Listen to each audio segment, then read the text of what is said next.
Good morning from Arunachal. মই আপোনালোকক এটা বস্তু দেখাই আছোঁ, চাওকচোন।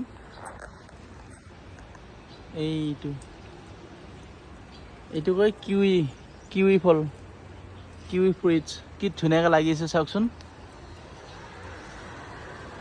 পুৰা একদম লমা লমে লাগি আছে।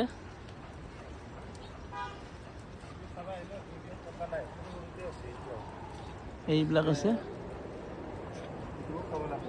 হ'ব, এইটো আমাৰ অসমত নহয় ন? এইটো নহয়, ঠাণ্ডা জেগাত হয়তো ন?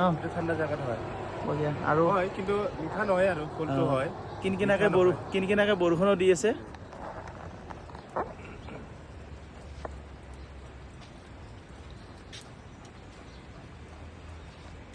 এইটো আৰু এইটো হ'ল আমাৰ হোমষ্টে। আমি ৰাতি ইয়াতে থাকিলোঁ এইটোত।